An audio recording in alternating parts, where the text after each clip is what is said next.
Si Miss Maricel Soriano, meron biglang tinanong sa kanya na medyo sensitive noong mga panahon na yon. So ang ginawa niya, gumanon siya, thank you very much na, diba? Tapos na ang interview, kakain na tayo. Pinaka-controversial kasi noon yung si Divina Valencia na pinukpok yung mic si Rey de la Cruz. Si Alvin Enriquez, napakahusay na bata nung artista siya. Nagchika talaga sa akin na parang bading daw or ganyan-ganyan. So naisulat ko yun na ganun. Lumaki palang bading itong dating anak-anakan ni Ate V sa mga pelikula niya, etc. and so on and so forth. Tapos kinulang attention of course ni Ate V.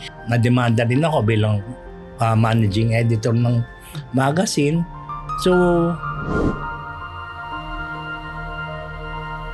noon marami. Kasi nga, closer ang artista noon sa mga press. Kumpara ngayon na may wall. Kasi nga hawak na ng mga iba, network most especially. So, mayroon talaga na yung minsan naiinis sa mata. Hindi man yung galit na galit, basta naiinis ko para bang yung mga artista marunong magpigil nun. Ngayon kasi, parang hindi na, limitado na yung tanong mo. Huwag ka nung tatanong, especially pagdating sa issue, intriga. Wala naman. Pang madalas lang kasing mag-react sa ganyan. Natatandaan ko si Gretchen Barreto. Like for example, one time sa isang press conference niya na isang brand, may nagtanong regarding Claudine. Nag-walkout siya. Si Divina Valencia na pinukpok yung mic si Rey de la Cruz. Talagang live yun na nakita ng tao. Buong Pilipinas. Yun ang talagang pinaka. Yung iba naman iyakan na kaya mga sad story and everything. Pero yung talagang away, talagang yung galit, yun lang pinaka sa showbiz eh. Naalala ko si Miss Maricel Soriano, in-interview siya. So para siyang press con, ganyan. In fairness, sumasagot si Miss Maricel. Sumasagot siya doon sa mga tanong ng mga media na friends na nandun. Tapos, meron biglang tinanong sa kanya na medyo sensitive noong mga panahon na yon.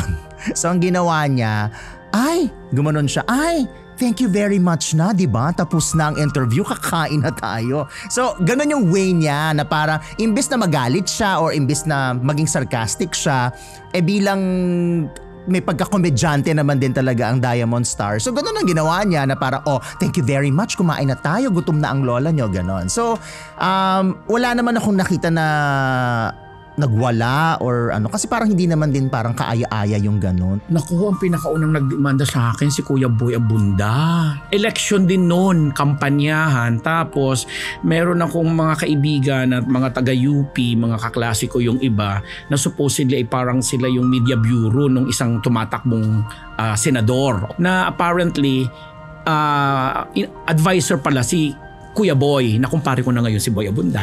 Tapos, nang maisulat ko yun, lumabas yun sa mga pahayagan na sinusulatan ko. Kasi during that time, ang dami ko sinusulatan, mga dose-dosena talaga. Araw-araw lumalabas. So nagkalat, kumbaga sa libel counts, ang dami.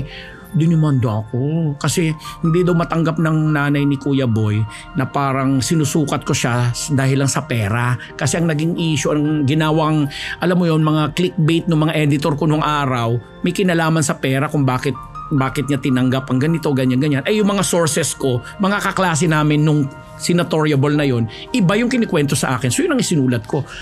Pero wala, grabe. Isa sa mga pinaka hindi ko makakalimutan na karanasan sa showbiz, yung ganong klaseng demanda. Pero eventually, naayos naman.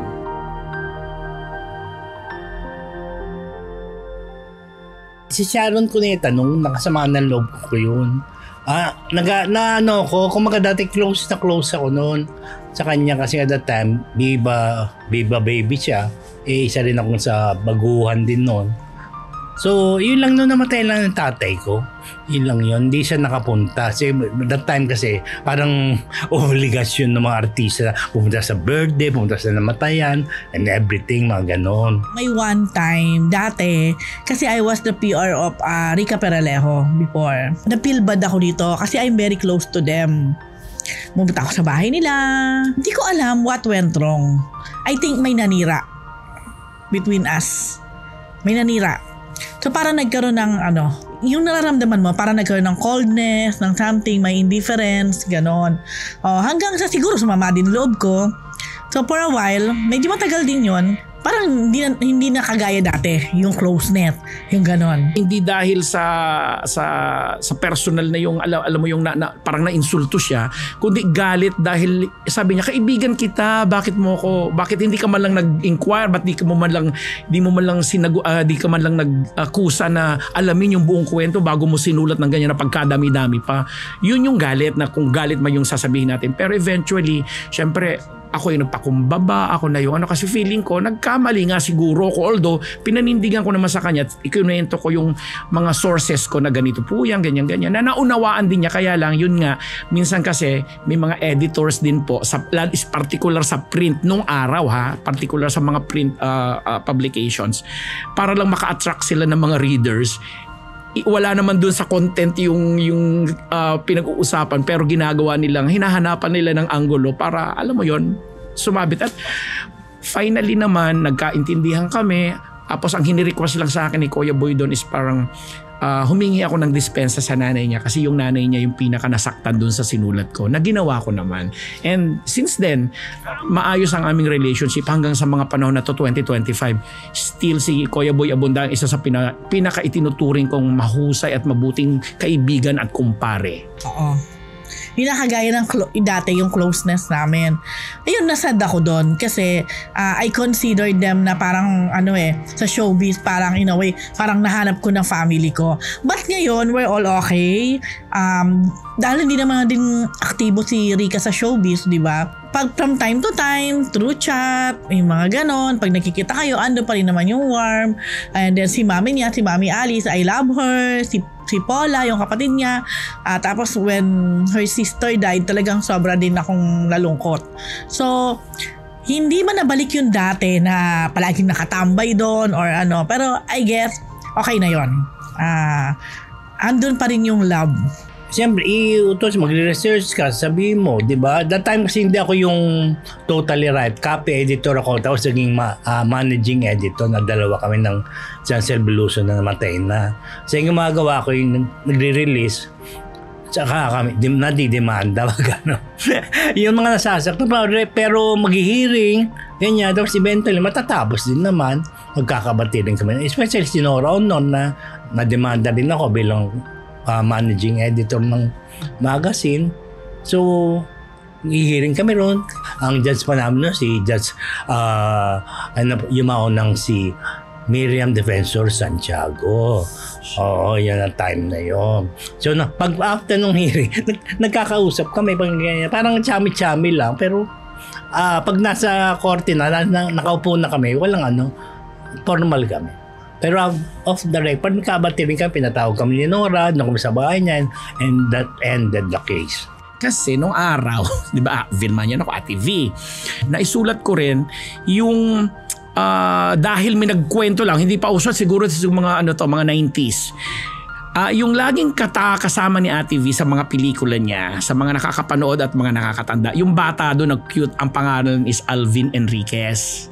Yeah, si Alvin Enriquez, napakahusay na bata nung artista siya, na naisulat ko, nasulat ko siya na nang lumaki siya ay parang may nakapagbalita, may nagchika talaga sa akin na parang bading daw or ganyan-ganyan. So naisulat ko yun na ganun. Sabi ko, ay lumaki palang bading itong dating anak-anakan ni Ate V sa mga pelikula niya, etc. and so on and so forth. Tapos kinulang attention of course ni Ate V. Sabi niya, Ambet, ano tong sinulat mo kay Alvin na ganito, ganyan-ganyan. It turned out, hindi pala totoo kasi pamilyadong tao at isa siyang napakahusay na doktor. Alam mo, talagang hindi ako nahiya noong mga matapos ako mabigyan ng ganong impormasyon.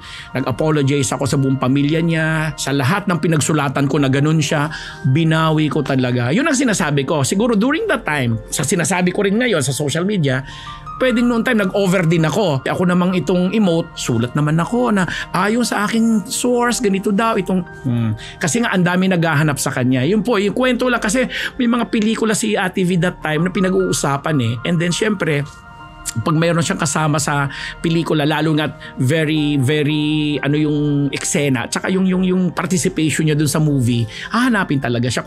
Kumbaga nasaan na siya ngayon. And mabuti na lamang pinatawad ako ng pamilya ni Dr. Enriquez. Pinatawad ako ng pamilya niya, tinanggap naman yung apology ko at hindi na nauwi sa kung ano pa mang demandahan or what. Pero isa yun sa mga nagturo sa akin na tama, dapat talaga lahat ng istorya mo vine-verify mo bago mo isulat. May mga tao na nakasamaan ka ng loob, karamihan doon okay na. May mga ibang hindi, pero kinalimutan ko na sila. Kasi hindi naman makakatulong sa akin kasi ang pagpapatawad naman hindi yan pinipilit. Minsan nga akala mo na patawad mo na pala, hindi pa pala. Tapos nung nagkita kayo, dun mo pa lang talaga mararamdaman yung tunay na forgiveness kasi nakapag-usap kayo tapos naklaro ang mga bagay-bagay, ganon. Kasi hindi ako naniniwala na para lang matapos na, sige patawarin na. O sige, para matapos na, i-push mo na yan. Kasi proseso yan, lalo na kung hindi naman ganon kaliit lamang yung naging atraso sa'yo o yung pananakit sa'yo. So, yun. Alam ko, forgive and forget dapat. Pero ako, sorry, I forgive but I don't forget.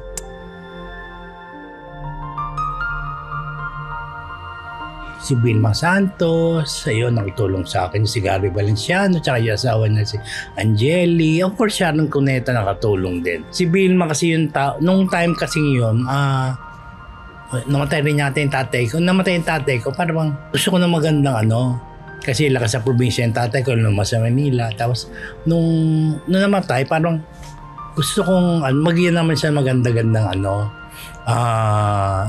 libing, kumaga. So, lumapit ako kay Vilma Santos o yung kanyang girl accountant para mag-advance ng aking talent fee na pinambili ko ng lote sa Loyola. And then at isip pa sa mga hindi ko makakalimutan na sobrang nakatulong din sa akin. Of course, ang minamahal kong icon, dearest idol kumare, Vilma Santos. Sa mga panahon na lugmok po ako, kasi siyempre tao lang tayo, breadwinner ako ng pamilya. Hindi lang financial support ang binibigay niya sa akin, kundi yung encouragement na dito sa industriyang ito, mahalin mo lang yung trabaho mo, mabubuksan ng maraming oportunidad para, alam mo, kumita ka ng tama at legal. Well, hindi ko makakalimutan si Sir Joey De Leon kasi matagal kong nakasama si Sir Joey sa Wow Mali. So 25 years ang Wow Mali, 8 years doon kaming dalawa yung magkasama. Hindi ko makakalimutan kasi yung una naming pagkikita sa taping, yung unang taping ko ng Wow Mali, akala ko galit siya sa akin o akala ko parang hindi niya ako bet, ganyan. Kasi hindi na talaga ako pinapansin. Tapos, nung nag-roll na kami, yung script binago niya on the spot. So ako naman, nakinig ako sa kanya. Yung pala, baptism of fire para sa akin kasi parang siguro tinetest niya kung makakasagot ba ako o makakapag-host ba ako with him. Tapos after nung take na yon, sinabihan niya yung producer na, okay to, gumanon lang siya. And then, sa lahat ng shows niya sa TV5, na kailangan ng kapartner o kailangan ng kasama, lagi niya akong sinasama or lagi niya sasabihin, si Mr. Fu na lang, okay yan si Mr. Fu, ganyan. So hindi ko makakalimutan na makasama ang isang iconic. Pero si Dong din, ay alam ko na magsabi ka lang, Ate Rose. I'm sure hindi ako mapapahiya kay Dong. Like, maraming beses na rin na syempre minsan may time naman na may need ka, di ba, na talagang wala. Pero si Dong alam niya yun eh. Pero alam din ni Ding Dong kung parang inaano mo na lang siya. Kung magiging abusado ka naman. Although wala ako doon, hindi ako doon. Pero alam niya kung may mga press na parang inaabuso siya or ganon. Pero yan, generous in a way na papagtulong. Alam mo another one, si Alden din. Alden Richard. Napaka din yan. Bukas palad. Basta alam niya kailangan niyang tulungan. Si Gary naman, of course, tsaka si Angeli, yung nagkaroon ako mga problema sa pera, tinulungan nila ako para maka-recover. That time kasi maraming tukso sa showbiz. Kaya ganon yung mga taong yun. Si Sharon, nakaalala, birthday and everything. Yun lang yung ibang artista rin, meron mga action stars, Philip, dati yung Rudy Fernandez, yung mga ito, luma-luma, yung mga bata ngayon, hindi ko masyado kilala ng mga bata ngayon. Yun mga memorable sa akin mga artista na yung mga tulong nila, talagang forever grateful ako sa kanila. Itong actress na to, na ano siya, para siyang natakot siya, tinakot, tinreten siya, parang nabudol, ganon. Nahingan siya ng picture na nakahubad. Sinabi na ibubugaw. Well, of course, they don't use the term bugaw na papakilala dito or something. May mga binanggit na mga pangalan na iba pang mga sikat na artista na kesyo ganun din naman yung pinagdaanan na wag siyang maarte, etc. Itong actress na to, mabait kasi ito natatakot siguro, naunahan ng takot nung person na to. Then, nakaano din sa kanya, nakakuha ng pera. Halos savings niya nakuha. Pinaka-maaalala ko dyan, una si Chris Aquino. Nung time na nagpakasal siya kay James Sharp. Talagang exclusive akin yung kwento na yon. Nagulat na lang ako kasi alam ko that time, kasi ako nag-introduce kay kumparing James, kay Maring Chris. Yun yung, although with all due respect dito kay Don Monteverde ng Regal, na during that time mina-manage niya o tinutulungan niyang i-manage si James Sharp na nag-uumpisa sa career niya sa basketball. Pero since close kami ni Chris din at nagkaroon kami ng mga pagkakataon na alam mo yun, kasi naging bahagi ako ng mga ilang love story niya ni Senador pa ba si JVR si Mark Lapid. Tapos si Romel Aducol, yung basketball player. Of course, mula kay Alvin Patrimonio kasi 1980s pa lang tinutulungan ko na si Alvin. Pasensya ka na Chris, binabanggit ko po ito Maria kasi nagulat lang kasi ang tanton is yung kagulat-gulat. Nagulat ako kasi supposedly binilinan ako na nagpa-SM sila, secret marriage sila sa City Hall ng Quezon City. At nakakaloka pa doon si Bobby Fuentes, isa pa sa mga witnesses yan. Tapos since ako lang yung trusted na reporter or journalist that time, talagang pinagsabihan ako na wag ilalabas kahit kanino or kahit kung paano, para bahala na lang na eventually mababalitaan na lang ng buong mundo. Nagulat kasi bakit nila lumabas? Ay hindi naman na sa akin ang galing yun. Nung kay Vilma noon, inimbita ako, special yung that time nagkakagulo na sila ni Edo Manzano. That time ako yung nakabanggaan nga niyo yung namatay na nanay ni Edo dati sa Metropolitan, yun ang namamahala noon. Tapos doon ang Vilma rin. Tapos yung parang that time sinabi sa akin, ikaw magtanong nitong tungkol sa hiwalaya, yung divorce ni Vilma tsaka ni Edu. Parang sabi nung EP nung sa show, Chid Guerrero, sabi niya, ito you will be the one to ask this. Sabi. Siyempre, nobody knows that time. Malihim si Vilma noon na meron na siyang iba yata, pero nobody knows na divorce na sila ni Edu. So I was tasked to do that. Wow! Mga artista. Grabe siya.